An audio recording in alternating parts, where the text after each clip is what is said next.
भयनाशन दुर्मति हरण, भयनाशन दुर्मति हरण।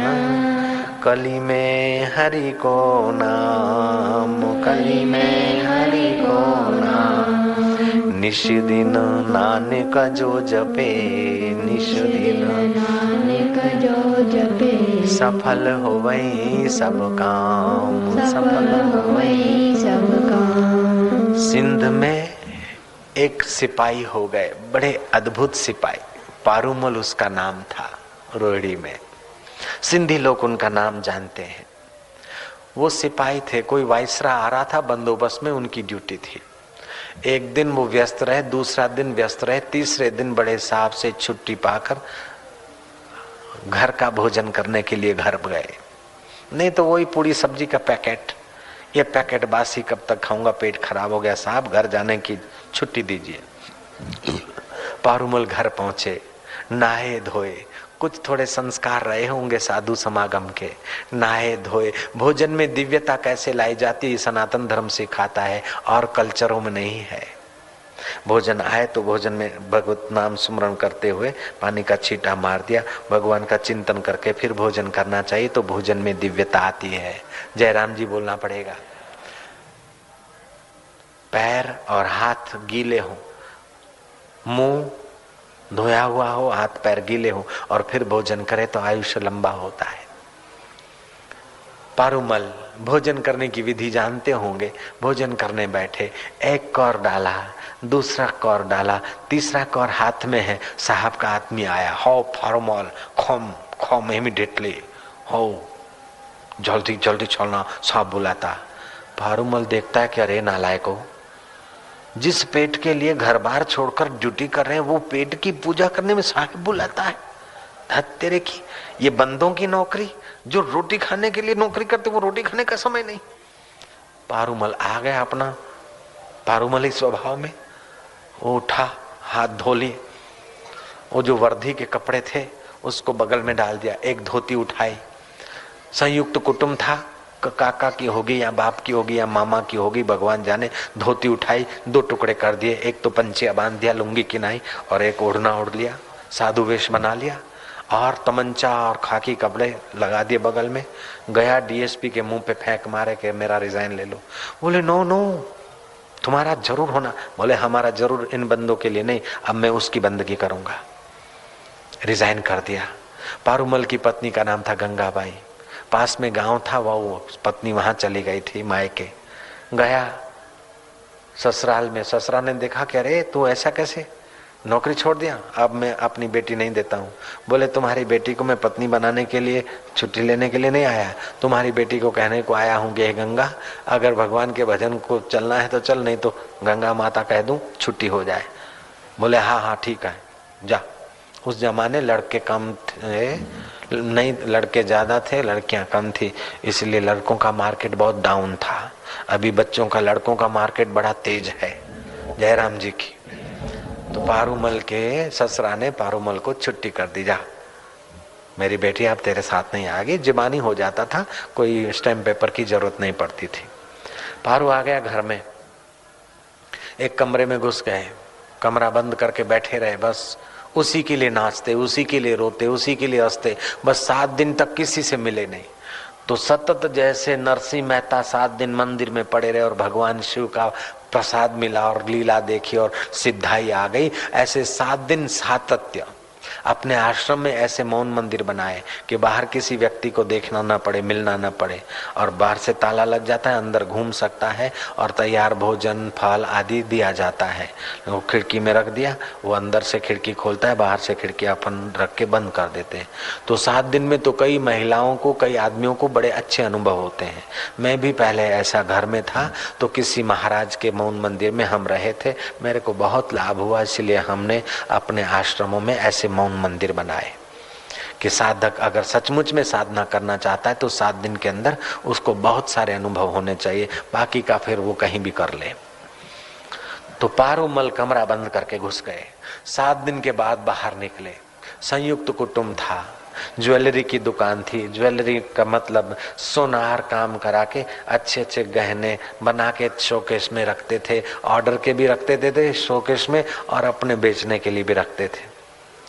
पारू आया, कितना मित्रों का स्नेह है। बाप मामा पत्नी, पत्नी का तो छेड़ा फट गया, लेकिन कोई अपने को बेटा मानता है, कोई अपने को भतीजा मानता है, कोई अपने को काका मानता है। ये सारे संबंध संसार के कितना दम रखते हैं, इसका प्रयोग करने के लिए पारूमल ने अपने संयुक्त कुटुंब के उस शोकेस में से गहने निकाले। गहने निकाल के हमाम दस्ते में कूटने बैठ गए, जैसे मिर्च मसाला कूटा जाता है लोहे के खांडड़े में। अब वो जो एयरिंग होते हैं, ठूंठ ठका या थोड़ी नाथ की बुट्टियां, वो हमाम दस्ते की चोट क्या सहेगी। 2 चोटों में तो गुड़ गोबर हो गया। काका उभर पड़ा, भाई डांटने लगा, मामा आया, बाजार के लोग इकट्ठे हो गए कि अरे नालायक, एक तो नौकरी छोड़ के आया और दूसरा फिर ये सब कर दिया, इससे तो तू न होता तो अच्छा होता। ये वो खरी खोटी लोग सुनाने लगे। पारूमल अंदर से बड़े सावधान थे, बाहर से देख रहे थे कि ये संसार, तुझ में 2 धक्के हमाम दस्ते सहने की ताकत नहीं है। ए स्वार्थी संसार, तेरा पोल मैंने देख लिया। डांटने वाले डांट रहे, समझाने वाले समझा रहे। एक बुढ़ा बुजुर्ग आदमी ने पारूमल का हाथ पकड़ा, बोले ये पागलपन क्यों किया। बोले पागलपन नहीं है, ये कसौटी है कि कौन मेरे को चाहता है। 4 गहनों की कीमत ज्यादा है कि मेरी कीमत ज्यादा है। अब पता चला कि सारा संसार अपने स्वार्थ को रोता है, मेरे लिए कोई रोने वाला नहीं है। अगर रोने वाला होता तो मैंने ये 2 हमाम दस्ते लगा दिए न, उससे रोने वाले का रोना पूरा हो गया। संसार का संबंध विच्छेद करने में मेरे को ये बड़ा प्रयोग करना था। बोले तो इतना नुकसान क्यों करा, ये तो ऑर्डर का माल था। पारूमल ने 7 दिन में जो आज्ञा चक्र तक की यात्रा कर ली थी, योग बल आ गया था। पारूमल ने कहा मैंने कुछ नहीं बिगाड़ा, जो जैसा है वैसा ही पड़ा है। वो देखते हमाम दस्ते में तो जो जैसा है वैसे का वैसा।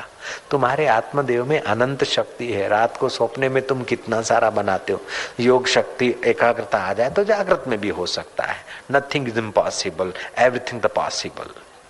ये कौन सा उकदा जो हो नहीं सकता, तेरा जी न चाहे तो हो नहीं सकता। छोटा सा कीड़ा पत्थर में घर करे, इंसान क्या दिले दिलवर में घर न करे। सब संभव है। पारूमल ने हमाम दस्ते में से निकाल के दागिने दे दिए। लोग बोले अरे अरे भाई तू तो बहुत बड़ा। अरे बोले चलो चलो डिठो देख लिया सब। पारूमल तो रवाना हो गए महाराज।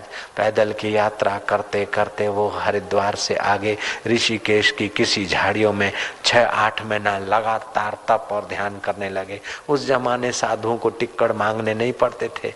जंगल में फल फूल और गंगा का जल एकाग्रता अपने आप।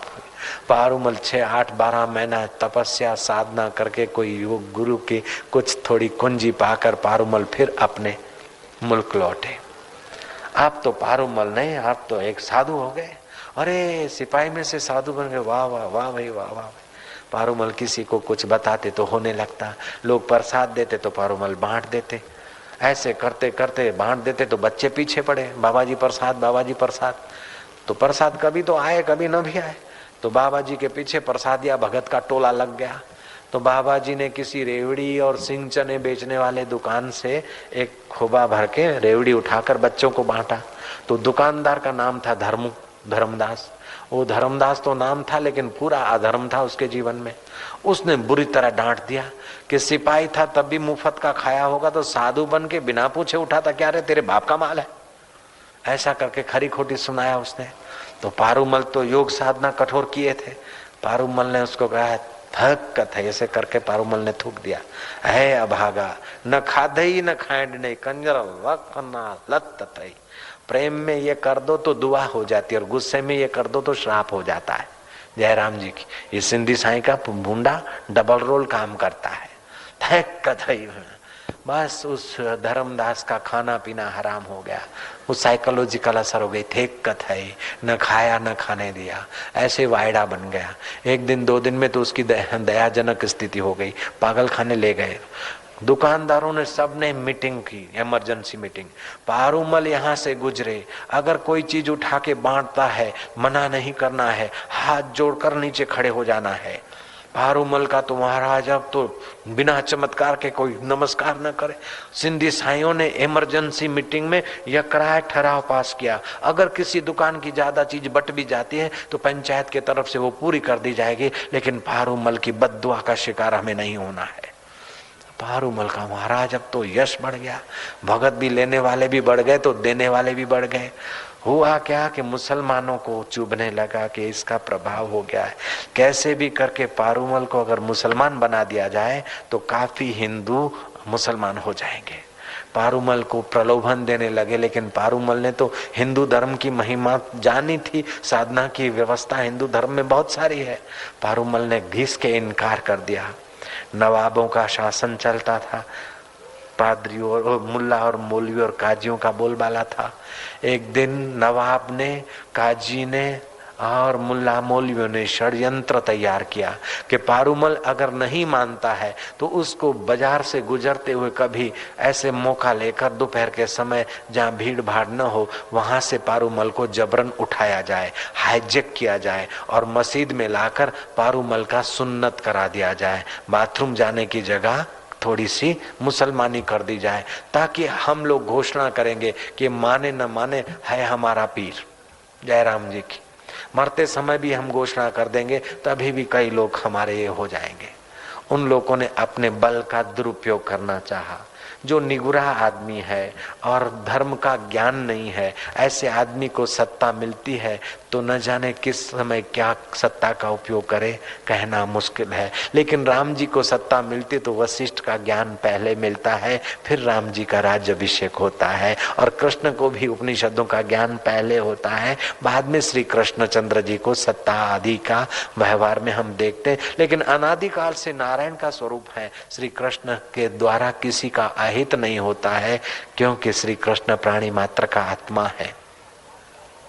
महाराज पारूमल को ले लिया गया और मस्जिद में दोपहर के समय हाईजेक करके बुलाया गया हजाम को।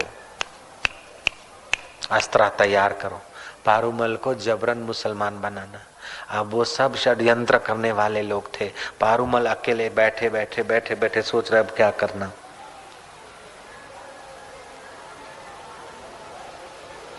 सब में एक तो बैठा है, सत्ता तो उसी की है। पारूमल को सूझी एक बात, वो हजाम जो अस्त्र तैयार कर रहा था, सलवार पहना हुआ था, हजाम को पारूमल ने त्राटक करते हुए देखा, बोला मेरे को बनाएगा, मुझे तो सुन्नत कर। हूं करते ही हजाम की सलवार कुछ गड़बड़ हो गई और हजाम के जो स्पेयर पार्ट थे वो सब गायब हो गए। न मिसेस हजाम, न मिस्टर हजाम, न पुरुष, न स्त्री, न नान्यतर जाति, जाति नंबर 4 नेशनल हाईवे हो गया उसका। उसका बाथरूम करने के साधन और ये जो कुछ होते हैं पुरुष के, वो सब सफाया हो गया। वो हजाम तो परेशान हुआ, जा गया मुल्ला के पास, काजी के पास, तोबा तोबा तोबा, जुलम हो गया। बोले क्या हो गया? बोले कर दिया तो बस मेरी सलवार थोड़ी सी झरक आया। अब फिर बाथरूम में गया तो देखा कि एकदम नेशनल हाईवे, धोरी मार्ग नंबर 8। बोले हो नहीं सकता। बोले हाँ, इनके योग से क्या पता कैसे हुआ ये। वो हजाम को ले गए बाथरूम में। आ रहा, काजी ने देखा, बोले तोबा तोबा तोबा, न औरत न मर्द न हिजड़ा, ये तो जाति नंबर 4।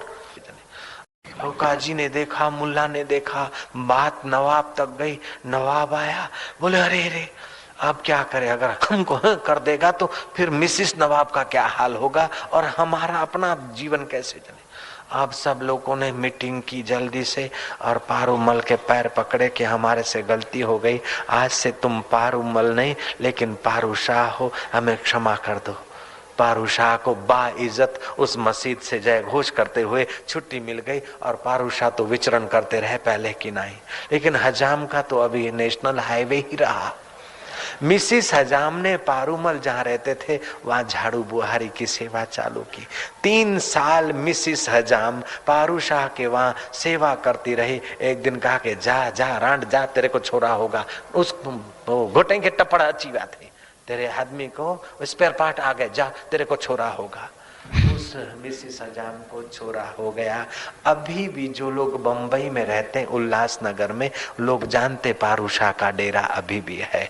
कहाँ तो एक सिपाही और कहाँ भगवान के रास्ते चलने के लिए थोड़ा सा कुछ लग पड़ा और चल पड़े तो पारूमल में से पारूषा हो गए, महामूर्ख में से महाकवि कालिदास हो गए। तो मानना पड़ेगा कि सब घट मेरा साईया, सब घट मेरा साईं, बोलो ना, सब घट मेरा साईया, सब घट मेरा साईया, खाली घट ना कोई, खाली घट ना कोई, बलिहारी वो घट की, बलिहारी वो घट की, जा घट प्रगट होई, जा घट प्रगट होई। कबीरा कुआ एक है, कबीरा कुआ एक है, कबीरा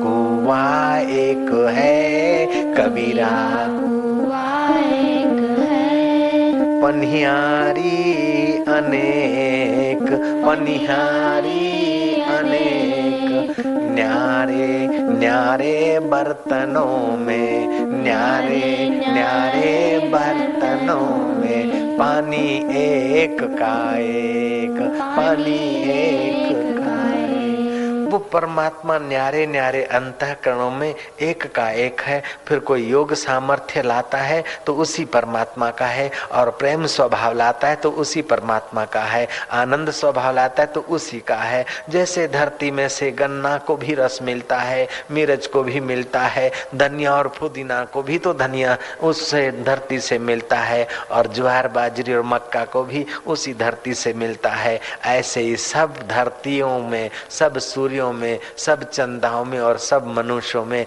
वही परमात्मा की सत्ता अनेक रूप से दिखती हुई एक की एक है। जैसे एक ही पृथ्वी अनेक रस लिए हुए हैं, ऐसे एक ही परमात्मा अनेक सामर्थ्य से सजे हुए हैं। जिसकी जितनी योग्यता और भावना वो उतना ही ले आता है। बलवानों का बल वहीं से आता है, बुद्धिमानों की बुद्धि वहीं से पनपती है, वक्ता का वक्तृत्व शक्ति वहीं से आती है, सज्जन की सज्जनता वहीं से उभरती है, और तेजस्वी का तेज वहीं से आता है। वो अखूट पिटारी से करोड़ों लोग युगों से लेते आए हैं, ले रहे हैं, लेते रहेंगे, फिर भी नहीं खूटता है। वो पूर्ण का पूर्ण है। इसलिए ऋषि कहते हैं ओम पूर्णम मदः पूर्णमिदं पूर्णात् पूर्णमुदच्यते पूर्णस्य पूर्णमादाय पूर्णमेवावशिष्यते। हरि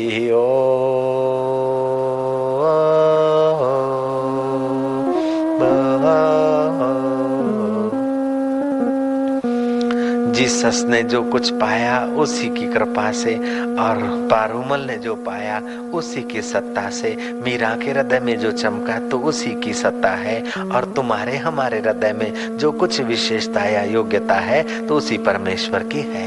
हरि ओ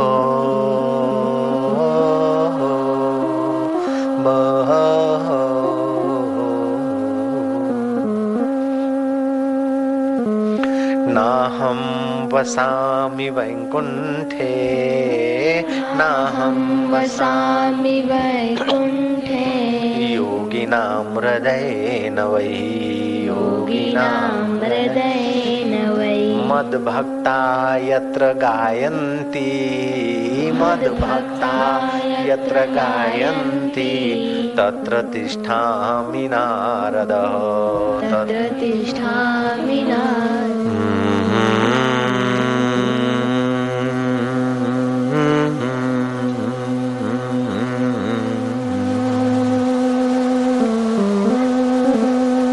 हरि हरि ओ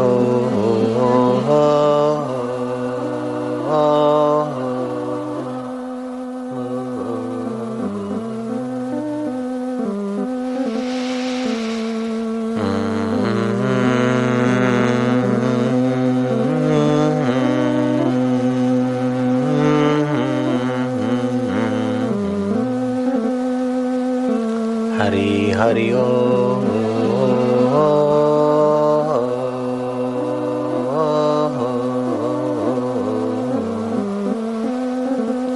उसे दुलार करते जाना, उस परमेश्वर को स्नेह करते जाना। यज्ञों में जप यज्ञ मैं हूं, ऐसा भगवान ने कहा है।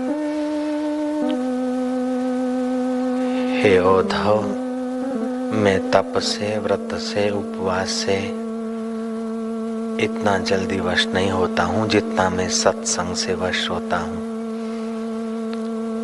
भगवान प्रेम के भूखे हैं और सत्संग से वश होते हैं। प्रेम हर कोई कर सकता है, पठित अनपठित, धनवान निर्धन, भाई भाई, बालक युवान,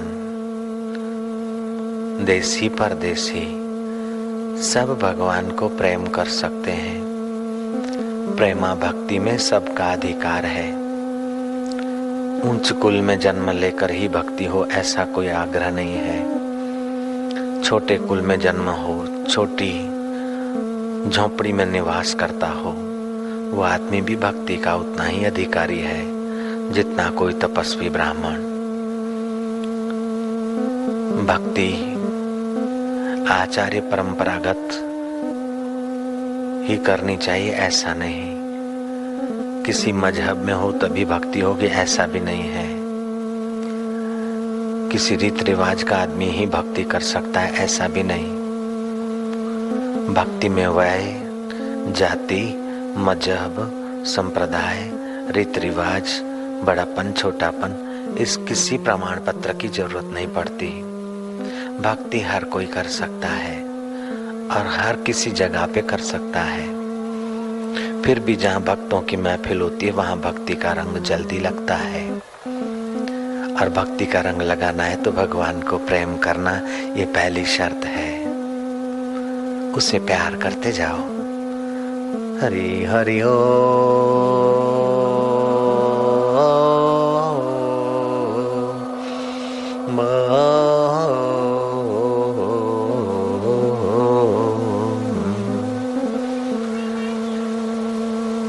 ओम आनंद ओम एक ही। ऐसा चिंतन करने वाला साधक उस एक अद्वितीय स्वरूप में, उस आनंद स्वभाव में जल्दी स्थिति पा लेता है।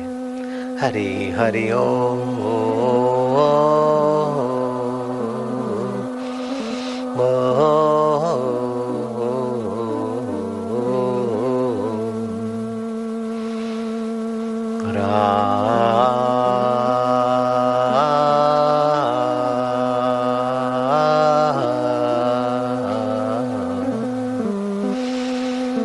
मधुर मधुर नाम, ओम पावन पावन नाम, दिलों का दुल्हारा नाम। मीरा बोले वही नाम हरि, ओम गौरंग बोले प्यारा नाम हरि, ओम पावन पावन नाम।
सबका सहारा नाम, का किनारा नाम, हरि ओम।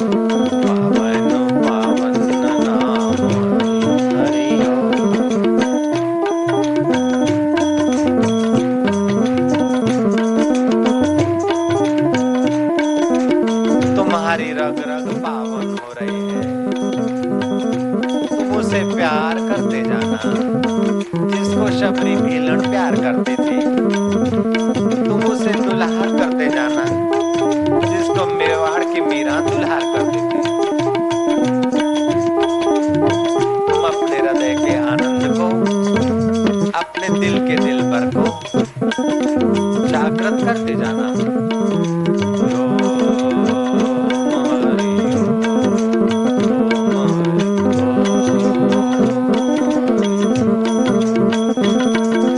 प्रेम से बोलो प्यारा नाम हरि, पाप का निवारक नाम, मीरा बोले वही नाम, नरसी का सहारा नाम, कली का किनारा नाम, हरि गौरांग बोले प्यारा नाम, मीरा बोले वही नाम, पावन पावन नाम, मधुर मधुर नाम।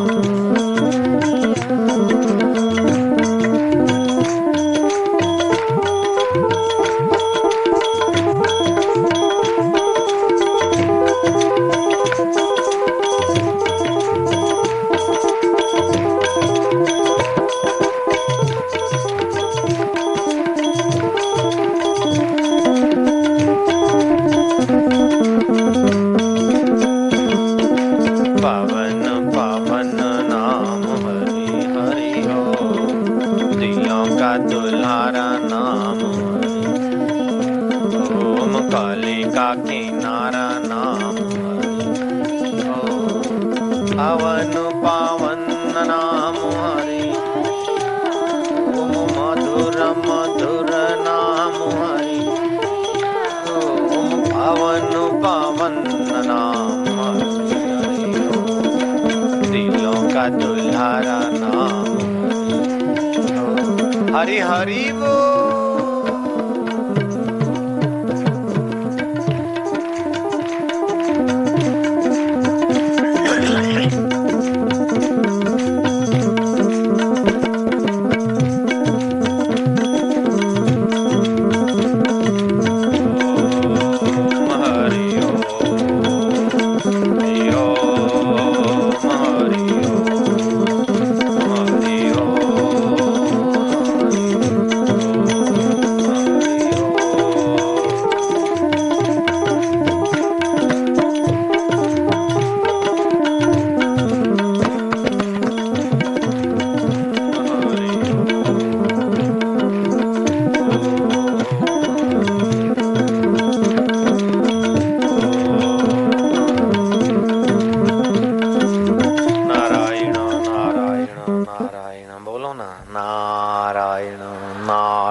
नारायण नारायण नारायण।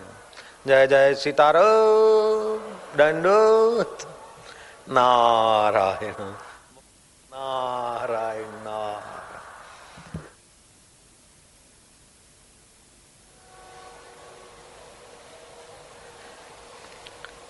ओम ओम ओम ओम ओम ओम। सुमरण में, चिंतन में, ध्यान में और समाधि में क्या फर्क होता है? सुमरण, ध्यान, समाधि और चिंतन, इसमें क्या फर्क होता है? बार बार जिसकी स्मृति हो अपने इष्ट देव की, उसको सुमरण बोलते हैं। उसके लीला गुण प्रभाव का श्रवण किया है, उसी विचार का चिंतन हो, उसे चिंतन कहते हैं।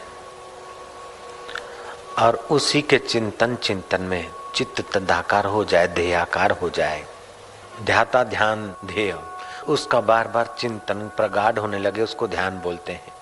और ध्याता ध्यान ध्येय की त्रिपुटी विलय हो जाए, उसको समाधि बोलते हैं। ये अवस्था बड़ी सुखद अवस्थाएं हैं। इन सुखद अवस्थाओं के लिए साधक को इष्ट मंत्र का प्रभाव, इष्ट के गुणगान और इष्ट की स्मृति से जो सुख मिलता है वो संसारी को भोग वासना से ऐसा सुख नहीं मिलता है। संसार की भोग वासना जो है वो क्रियाजन्य सुख देती है।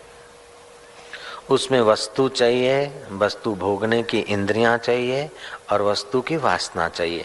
वासना भी बदलती है, इंद्रियां भी क्षीण होती है और वस्तु भी नष्ट होती है। यहाँ इष्ट तो शाश्वत है और इष्ट का स्मरण करने के लिए बाह्य इंद्रियों की जरूरत नहीं, अंतः इंद्रिय मन इंद्रिय। बाहर की विद्या कितनी भी पढ़े आदमी, एक जोरदार बुखार आ जाए तो भूल जा सकता है। अगले जन्म का योगी आपने हमने सुना, अगले जन्म के भक्त थे रहीदास, यह आपने हमने सुना है। लेकिन अगले जन्म का कोई डॉक्टर है ये हमने नहीं सुना है। डॉक्टर की विद्या तो वो पढ़ा लेकिन मृत्यु के झटके ने विद्या उसकी समाप्त कर ली। वकीलात वो पढ़ा लेकिन मृत्यु के झटके ने उसकी वकीलात की मेमोरी नष्ट कर दी। लेकिन भक्ति, मृत्यु भी भक्ति छीन नहीं सकती। भक्त की मृत्यु हो जाए फिर भी भक्त की भक्ति नष्ट नहीं होती। भक्ति जहां से छोड़ी है वहां से फिर दूसरे जन्म में शुरू हो जाती है। जैसे रामानंद स्वामी का शिष्य था, मधुकरी लेने गया, देर से गया तो द्विजातियों के घर बर्तन मांझ के लोग निवृत्त हो गए। चमारों को उधार पैसा देने वाला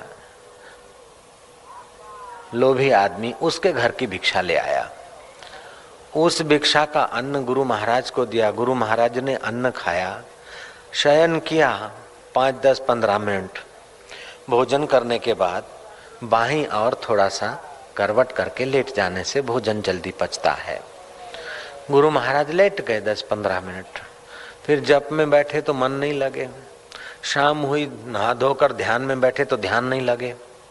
चेले को बुलाया कि किसका अन्न खिलाया, क्या आज जप नहीं हो रहा है, ध्यान नहीं हो रहा है।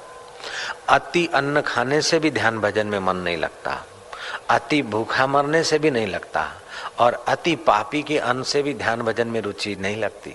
जयराम जी की। जयराम जी तो बोलना पड़ेगा, कंजूसी नहीं। बोल दो नारायण नारायण नारायण। अभी हम उसका चिंतन भी कर रहे हैं, सुमरण भी कर रहे हैं और उसका ध्यान भी कर रहे हैं। सत्संग में भगवान की भक्ति आसानी से हो जाती है। गुरु महाराज का मन नहीं लगा। गुरु महाराज ने चेला महाराज को बुलाया कि आज सच बता का किसके घर का अन्न लाया था। बोले महाराज जी वो अच्छे कुटुंबी जो थे उन लोगों ने तो भोजन कहा के सब समेट लिया था। दूर चला गया मैं। वो जो चमारों से ब्याज नोच के लेता है ना, उस आदमी के घर की भिक्षा लाया। बोले मूर्ख, तुम मेरे को चमारों के घर की भिक्षा खिलाया, मेरा भजन भंग कर दिया। जहाँ तेरे को चमार के घर जन्म मिलेगा तब पता चलेगा। समय बीता, वह लड़का रघु चमार के घर काशी में जन्मा और उसका नाम रहीदास रखा गया। अगले जन्म की गलती से वो ऐसे वातावरण में तो जन्मा लेकिन फिर भी भक्ति उसकी नष्ट नहीं हुई। मीरा ने उसको गुरु माना रहीदास को, और भारत का प्राइम मिनिस्टर राष्ट्रपति जैल सिंह रहीदास के डेरे का दर्शन करने के लिए जा रहे थे। तो वहां की सरकार ने कहा कि मंदिर कोई खास व्यवस्था नहीं, रास्ता वस्ता भी नहीं। तो उसने कहा मेरे को तो जाना है। तब राष्ट्रपति है तो नया रास्ता बनाना पड़ा और रहीदास के डेरे पर वो मत्था टेकने गए। कहने का तात्पर्य है कि मृत्यु भी भक्त की भक्ति के खजाने को चोट नहीं पहुंचा सकती। धनवान के धन का खजाना मृत्यु छीन लेती है, बुद्धिमान की बुद्धि को मृत्यु हर लेती है, विद्वान की विद्या को मृत्यु हर लेती है, लेकिन भगवान की भक्ति को मृत्यु नहीं हर सकती। मृत्यु का बाप भी नहीं हर सकता। कबीरा यह जग निर्धना, धनवंता नहीं कोई, धनवंता तेहु जानियो, जाकु राम नाम धन होई। यहाँ का धन तो सरकार छीन जाए उसका भय रहेगा, चोर ले जाए उसका भय रहेगा, अथवा अपने पास ज्यादा धन है तो कुटुंबी भी विलासी हो जाएंगे और दूर के लोग भी ईर्ष्या करेंगे, नजदीक के लोग भी भीतर से ईर्ष्या करेंगे। लेकिन भक्ति का धन आने से ईर्ष्यालु ईर्ष्या छोड़ देते हैं और सरकार भी छीनती नहीं, सरकार भी मत्था टेकती। जयराम जी तो बोलना पड़ेगा। ये भक्ति का धन ऐसा अनूठा है कि भाई भाजपा सरकार भी मत्था टेकेगी और कांग्रेस सरकार भी मत्था टेकेगी, यमराज की सरकार भी मत्था टेकती।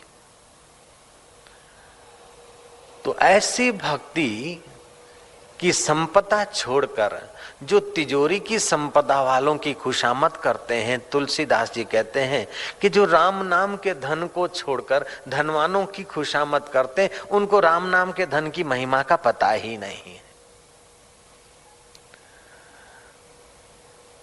तीन टूक कौपीन की भाजी बिना लूण, तुलसी हृदय रघुबीर बसे तो इंद्र बापड़ो कूण। पीत्वा ब्रह्मरस योगिनो भूत्वा उन्मत्तः, इंद्रोमपि रंकवत भासेत अन्यस्य का वार्ता। इंद्र का वैभव भी रांक जैसा लगता है जिसको भगवत भक्ति का ध्यान, भगवत भक्ति का प्रसाद पच जाता है।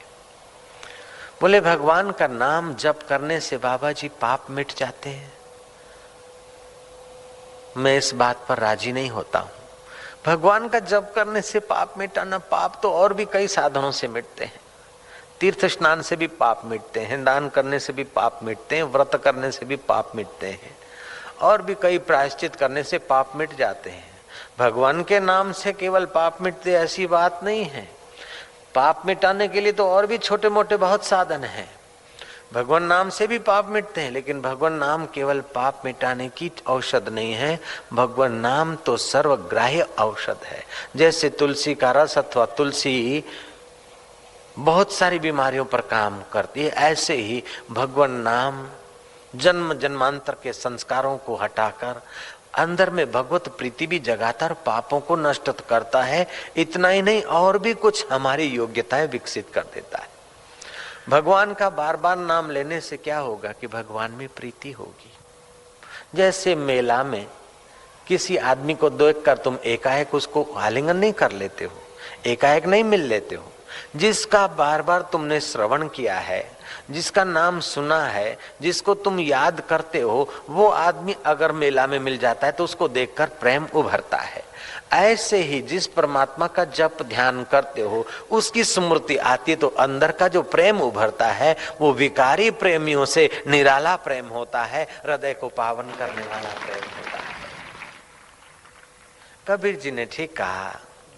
कबीर जी कहते हैं प्रेम न खेतों उपजे, प्रेम न हाट बिकाए, राजा चहो प्रजा चहो शीश दिए ले जाए। भगवान स्मरण करते करते आदमी का अहम विलय होने लगता है, हृदय में निर्दोषता आने लगती है। जो आदमी जिसका चिंतन करता है वो चिंतन करने वाले को जिसका चिंतन कर रहा है उसके गुण मिलते हैं। अगर तुम शराबी का चिंतन करो तो शराब न पियो तभी भी आंखें टेढ़ी करने का तो भाव आ ही जाता है। फिल्म देखने जाने वाले लोगों को पता है, और जो नए लोग हैं ना वो भी थिएटर में जाएंगे ना तो और कुछ नहीं, गाना नहीं जानते तो कोई बात नहीं, कॉलर ठीक करने का तो भाव आ जाएगा। और कुछ नहीं तो महाराज थिएटर में जाते ही ऐसा तो शुरू कर देंगे, क्योंकि थिएटर का प्रभाव है। जब जड़ थिएटर का ऐसा प्रभाव है तो चैतन्य प्रभु का कैसा सुंदर प्रभाव होगा। उसके नाम का स्मरण करने से उसी का भाव, उसी की मस्ती, उसी का औदार्य अंतःकरण में धीरे धीरे पनपने लगता है। भावो ही विद्यते देवो न लोष्टे काष्टे पाषाणे च। लोहे में, काष्ट में या पत्थर में भगवान नहीं, तुम्हारे भाव में भगवान। उदयपुर के पास श्रीनाथ जी का मंदिर, नाथ द्वारा। श्रीनाथ जी के मंदिर की पूजा करने वाले पुजारी भगवान के पास बैठे उठे हैं, लेकिन भाव हंसा नाम की लड़की के साथ आ गया। तो दामोदर लाल जी पूजा तो करते हैं, लेकिन उसका भाव भगवत मूर्ति में नहीं है, वो हाड़ मास की मूर्ति में काम भाव है।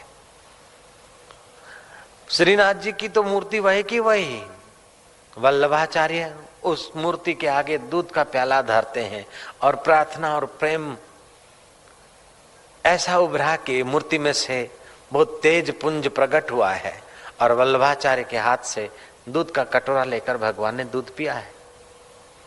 नरो नाम की लड़की का भाव दृढ़ हो गया, उसने भी ठाकुर जी को अपने हाथों से प्याला दूध का पिला दिया। मूर्ति वह की वही। और उन्हीं दिनों में दामोदर लाल जी नाम का पुजारी हंसा नाम की एक युवती के प्रेम में पड़ा और ठाकुर जी के मुखमंडल का हीरा चोरी भी हो गया।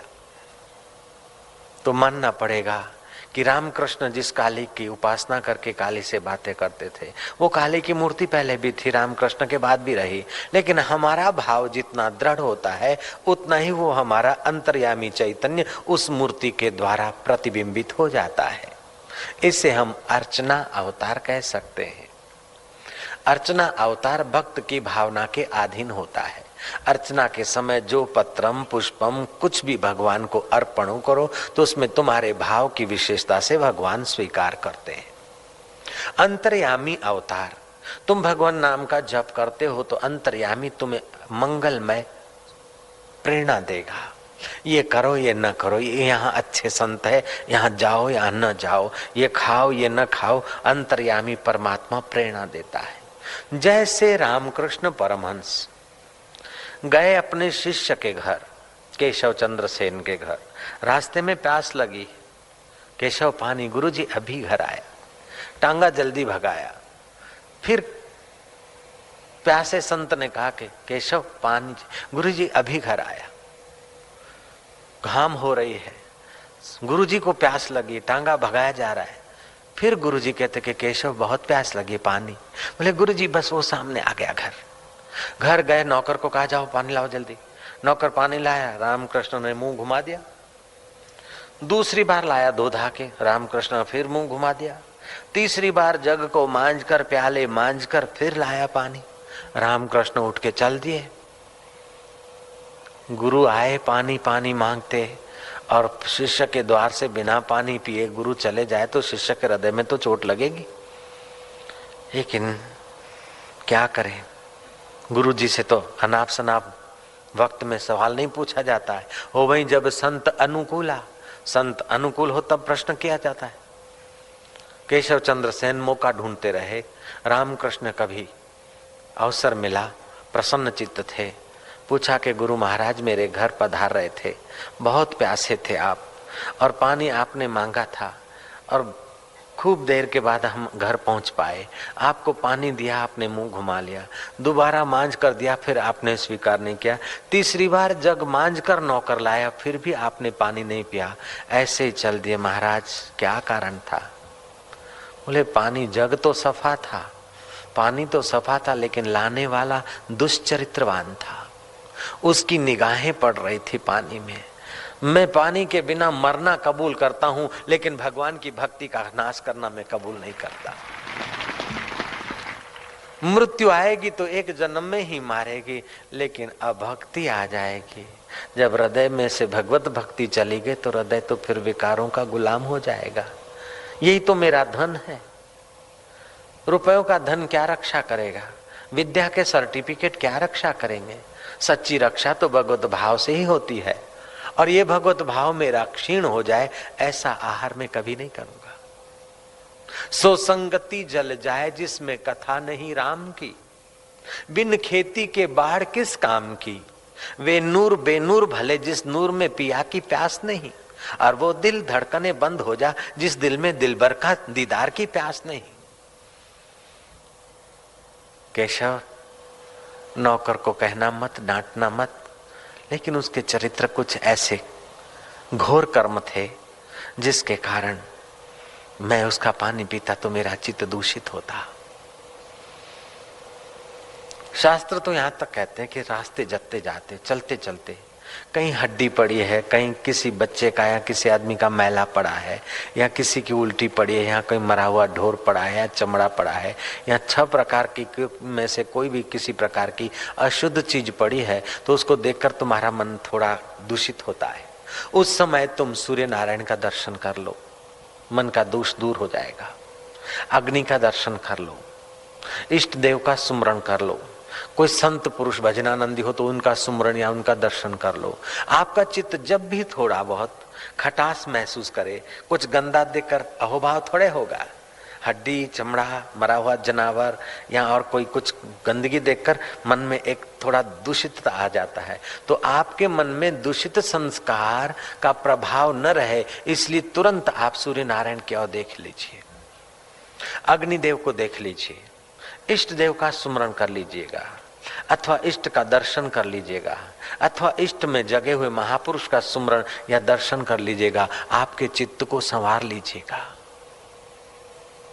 लोग कपड़ा मैला होता है तो उसकी चिंता करते हैं, अपना रसोड़ा गंदा नहीं रखना चाहते, लेकिन दिल गंदा हुए जा रहा है उसका ख्याल नहीं रखते।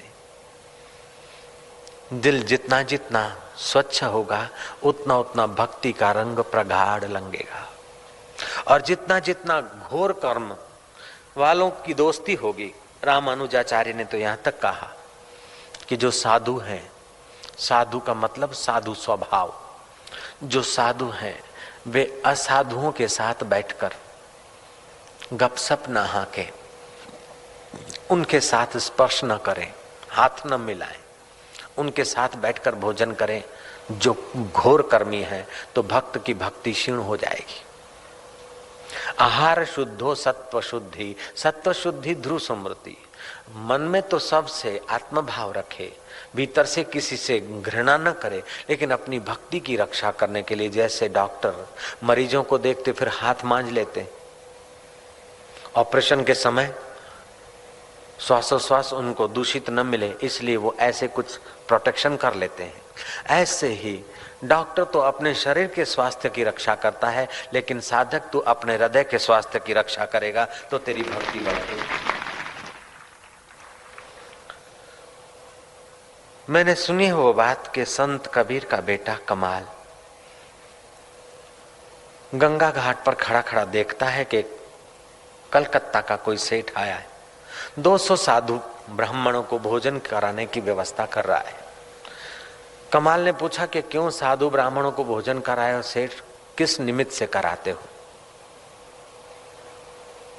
बोले कमाई करने में कई पाप ताप होते हैं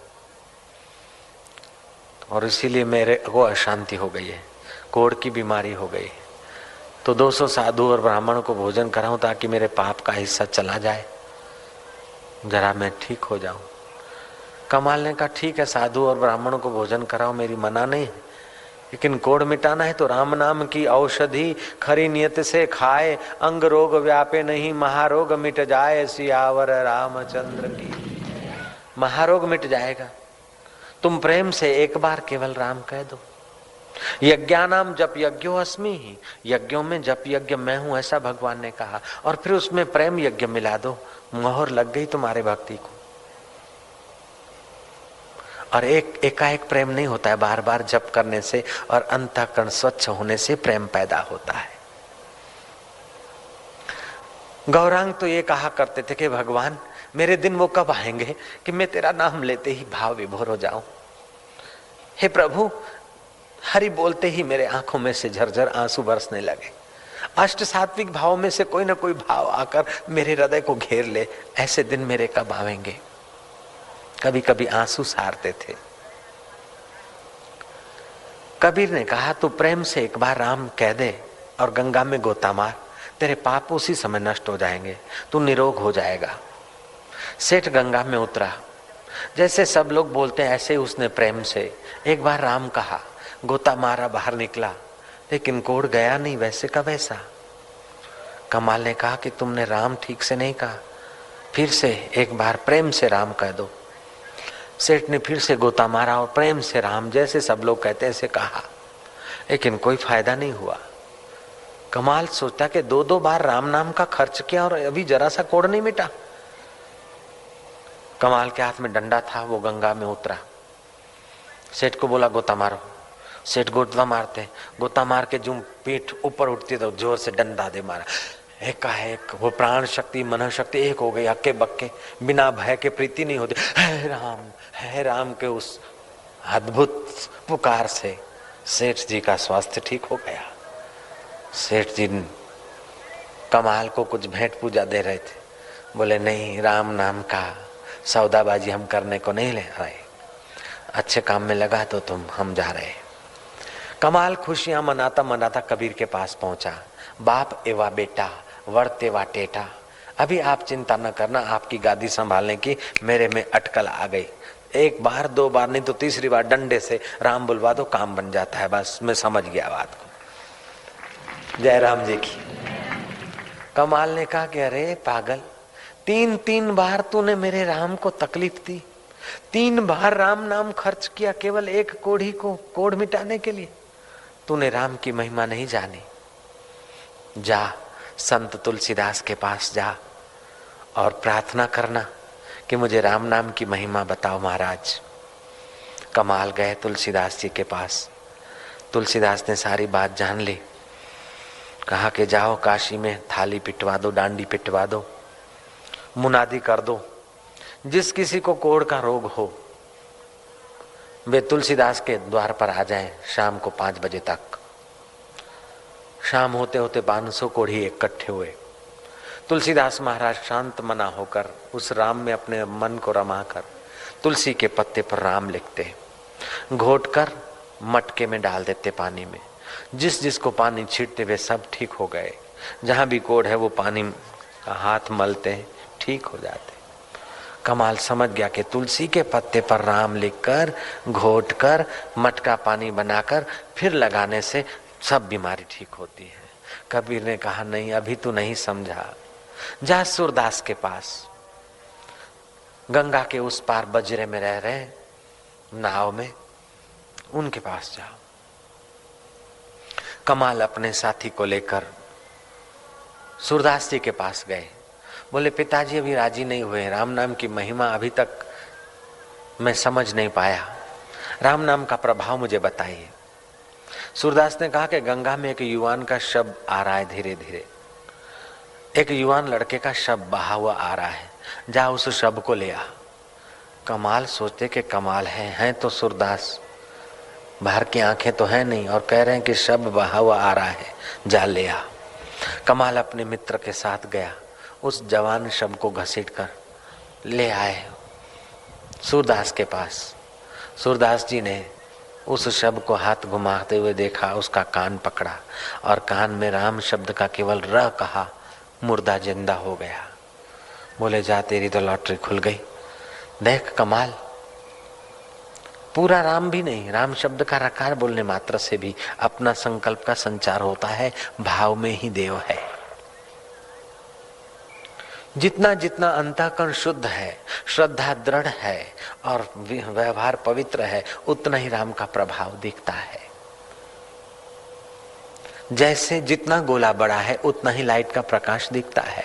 0 वोल्ट का लगा दो तो समझेंगे लाइट इतनी ही है, 25 का लगा दो तो उतनी लगेगी, 50 का लगाओ, 100 का लगाओ, 1000 का लगाओ, लेकिन इस लाइट की तो सीमा है, उस राम नाम की कोई सीमा नहीं, वो असीम है।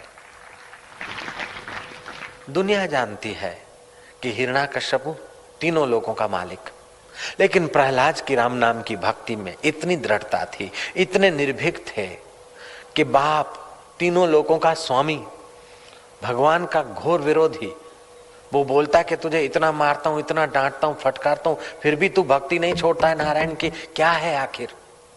बोले पिताजी, जैसे बड़े राजे महाराजे सुंदर आवास बनाए, महल बनाए, तो फिर मक्खी या मच्छर की भूं भूं सुनकर क्या वो महल छोड़ के भाग जाएगा क्या राजा? ऐसी खरी, एकदम खरी सुना देता था। त्रिलोकी का स्वामी पिता हिरण्याकश्यपु भक्ति का विरोध करता है, लेकिन प्रहलाद ने उनके सामने ही भक्ति का प्रतिपादन किया है, नवधा भक्ति का प्रतिपादन किया है। हिरण्याकश्यपु वेदांत तो बहुत जानता था, भागवत में आता है वो वेदांत तो जानता था, लेकिन फिर भी अपने देह को मैं मानकर अजर अमर होने के चक्कर में भी उतना ही था। वेदांत बोलना जानता था, लेकिन वेदांत का रस पान करने के लिए तो भगवान नाम सुमरण और भगवान की प्रीति होगी, तभी तो अंदर का रस जगेगा। रसो वै स वैश्वानरो, वह रस स्वरूप है परमात्मा। तो भगवान की स्मृति से रस बढ़ता है, भगवान नाम जप से रस बढ़ता है, भगवान चरित्र सुनने से रस बढ़ता है, भगवत जनों का संग करने से रस बढ़ता है, और भगवान को प्रार्थना करने से भक्ति मिलती है। गांधी जी ने प्रार्थना की दरिया के किनारे, बेटा ठीक हो गया। बेटा ठीक हो गया तो क्या है, अरे सारा संसार ठीक हो सकता है, भगवान के नाम में इतनी शक्ति है। बोले फिर इतने लोग राम नाम कर रहे हैं, संसार ठीक कहाँ हुआ है? अगर इतने नहीं करते तो संसार की इससे भी बुरी हालत होती। अभी जो थोड़े बहुत साधु संत या सज्जन लोग कर रहे हैं, इसीलिए भारत में और देशों की अपेक्षा अभी भी देखो न, हजारों लोग शांति ले रहे हैं, आनंद से बैठ रहे हैं और हरि नाम का प्रसाद पा रहे हैं। ये भगवान नाम की महिमा है, प्रभाव है। जपात सिद्धि अधिकम जपम अधिकम फलम। तो एक कबीर के पास कमाल गया कि अब मैं समझ गया कि मुर्दे के कान में राम शब्द का र बोलने से मुर्दा जिंदा होता है। कबीर ने कहा, बेटा भ्रुकुटी बिलास सृष्टि लय हो गई। जितना तुम्हारा अंतःकरण में सिद्धक है, विश्वास है, जितना अंतःकरण शुद्ध है, जैसे जितना बिलोरी कांच तेज है उतना ही सूरज की दाहकता प्रकट कर लेता है, ऐसे ही जितना जितना तुम्हारा भाव दृढ़ है, तुम्हारी निष्ठा दृढ़ है, उतना ही भगवान नाम का प्रभाव तुमको दिखता है। फिर भी प्रभाव न दिखे, फिर भी जप करते जाओगे तो दोष दूर हो जाते हैं। जैसे मुंह में सूखा रोग होता है, सूखा रोग वाले को मिश्री मीठी नहीं लगती, लेकिन वैद्यराज चतुर होता है, वो मिश्री के ही टुकड़े देता है। बोले मिश्री चूसा करो, मीठी नहीं लगती फिर भी चूसा करो तो सूखा रोग मिट जाएगा, तो फिर मीठी लगेगी। तो मिश्री सूखा रोग की दवाई भी है और मिश्री औषध भी है और मिष्ठान भी है। ऐसे ही राम नाम पाप ताप मिटाने का औषध भी है और मुक्ति का रस देने वाला अमृत भी है। इसलिए दोनों काम नाम से होते हैं। तो भगवान नाम जितना हो सके अधिक जप।